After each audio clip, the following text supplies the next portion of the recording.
D4 Manajemen Bisnis dan Retail. Kuliah di Politeknik Bisnis Tegal. Oke. Di sini tenang aja, kakak nggak bakal bahas tentang soal jualan ya, tapi di sini kakak akan membahas topik yang sangat penting banget buat kalian layaknya seorang anggota organisasi, yaitu manajemen diri. Coba deh kalian pikir-pikir, kalian pernah nggak sih ngerasain waktu 24 jam itu ngerasa nggak cukup? Benar nggak? Karena tugas sekolah cukup. Oke. Terus banyak latihan PR, latihan organisasi, terus latihan. Oke, jadi teman-teman ternyata di sini banyak yang merasa ya bahwasanya waktu 24 jam itu kurang cukup karena ada tugas sekolah, karena tadi ada sekolahnya kuliah dari pagi sampai sore, belum juga tugas dan belum juga latihan. Tapi teman-teman tahu nggak, di sini masalahnya tuh bukan di jumlah waktu, melainkan di gimana sih caranya kita ngatur waktu dan gimana sih kita caranya ngatur diri. Nah, itu semua yang dinamakan manajemen diri. Kita lanjut lagi ya, langsung ke manajemen diri. Apa sih itu manajemen diri? Manajemen diri adalah kemampuan kita diri sendiri itu bisa mengatur waktu, energi, dan pikiran supaya kita lebih terarah, lebih teratur, dan tidak berantakan. Jadi gampangnya, orang yang manajemen diri itu bukan orang yang paling sibuk, tetapi orang yang lebih teratur. Misalnya nih, kita bisa tahu kapan waktu kita buat main, kita bisa tahu kapan waktu kita buat belajar, dan kita bisa tahu kita tanggung jawabnya sebagai anak serta siswa dan anggota organisasi. Yang paling penting, kita bisa tahu mana yang penting dan mana yang bisa kita tunda. Nah, skill ini bisa kalian latih dari sekarang deh, supaya nanti kalian kalau dari tahap selanjutnya seperti kuliah atau kalian bahkan kerja, itu kalian sudah terbiasa. Yang selanjutnya, gimana sih cara kita memanajemen diri? Nah, kalian bisa melakukan dengan 3P ini deh. Yang pertama ada prioritas, planning, dan pantang tunda. Kita akan lanjut ya. Yang pertama ada prioritas. Pasti kalian sering dengar kan kata prioritas? Sering. Nah, betul. Prioritas artinya memilih mana yang lebih penting dan dijalankan terlebih dahulu. Oke. Jadi kalau misalnya kita ngerjain sesuatu tuh gak bisa sekaligus teman-teman. Kita bisa memilih mana yang penting dulu buat kerjain dan mana yang bisa kita tunda dulu untuk nanti kita kerjain. Oke, sekarang kakak akan mainkan mini quiz ya buat teman-teman semua biar nggak ngantuk gitu ya. Kakak bakal sebutin beberapa kegiatan, nanti kalian bisa jawab penting atau bisa ditunda, oke? Dua kata ya, yang pertama Penting. yang kedua Bisa ditunda. Oke, kalau misalnya kegiatannya nonton drama Bisa ditunda. kalau misalnya kegiatannya PM buat besok Penting. kalau misalnya scroll TikTok Bisa ditunda. kalau misalnya main sama teman Bisa ditunda.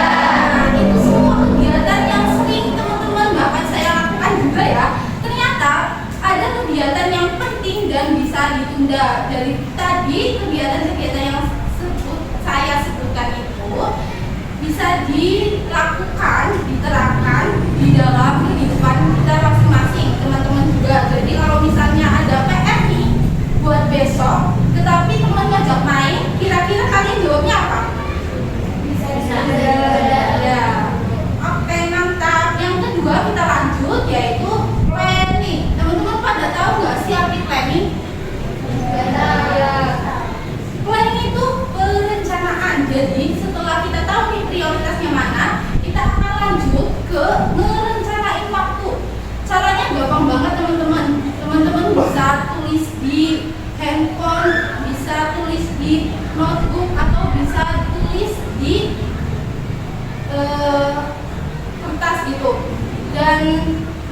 coba bayangin teman-teman, 1 minggu ke depan dari hari Senin sampai Jumat, teman-teman nulis kegiatan teman-teman dari awal bangun tidur sampai tidur lagi.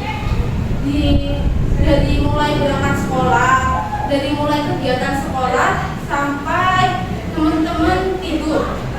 Coba tekan kita, kalian tulis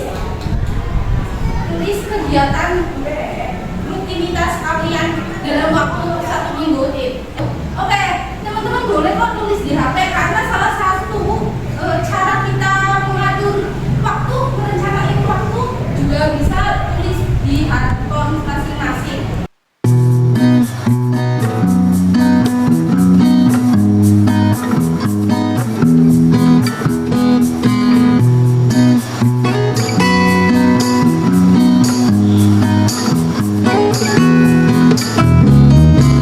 Oke teman-teman, jadi siapa di sini yang udah ngerasain nih waktunya terbuang sia-sia karena hal yang nggak penting, dan siapa yang di sini juga tidurnya kurang dari 6 jam? Saya Kak, Oke, belum lanjut ke depan, kita sharing bareng-bareng ya teman-teman.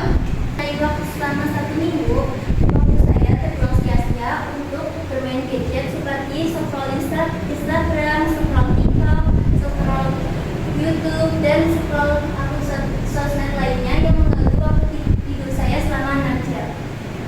Oke, silakan boleh duduk kembali ya kakak, terima kasih. Jadi tepuk tangan buat kakak yang berani maju sharing ya teman-teman. Part terakhir yaitu pantang nunda. Jadi teman-teman, nunda itu ibarat kayak kita nyuci piring. Semakin kita lama nunda, semakin kita menumpuk juga piringnya dan semakin kita males buat ngerjainnya. Jadi buat teman-teman di sini jangan nunda-nunda, karena sesuatu kebiasaan yang ditunda itu tidak baik ya teman-teman. Oke teman-teman, tak terasa ya waktu udah begitu cepat berlalu. Di sini kakak bakal buka sesi tanya jawab nih. Kira-kira dari teman-teman semua ada yang mau berkenan buat tanya-tanya seputar manajemen diri? Saya Kak, siapa kalau boleh tahu namanya? Nama saya adalah Indrika Permata. Oke, kakak boleh bisa berdiri di sini biar kita tahu bareng-bareng ya. Kita sharing sama-sama. Oke. Nah Kak, gimana sih caranya biar semangat belajar? Karena saya selalu mager. Oke, beri tepuk tangan dulu dong buat kalian. Dan pertanyaan dari Kadela itu benar-benar relate banget sama kaum siswa-siswi seperti kalian ya. Kalau kita mau belajar tuh rasanya tuh mager banget. Nah, di sini kakak saranin buat kalian tuh belajarnya bertahap mulai dari 10 menit awal. Maksudnya itu kalian belajar 10 menit saja dari satu hari itu. Jadi gak perlu kalian belajar berjam-jam, tapi 10 menit terlebih dahulu. 10 menit setiap hari secara konsisten bisa membuat kalian jadi lebih paham akan materinya. Teman-teman, jadi kita langsung ke simulasi. Intinya tuh manajemen diri bukan buat orang dewasa atau orang sibuk. Manajemen diri itu buat semuanya. Buat kalian yang orang remaja, buat kalian yang anak SMA, SMP, atau bahkan anak SD juga bisa loh ngatur diri dan memanajemen diri. Anak organisasi itu keren, tapi anak organisasi yang bisa ngatur waktu dan ngatur diri sendiri itu lebih keren. Terima kasih juga buat teman-teman sudah mau dengerin sampai akhir. Sampai jumpa di kegiatan keren selanjutnya. Tetap jadi diri sendiri versi terbaik dan selalu semangat. Wassalamualaikum warahmatullahi wabarakatuh.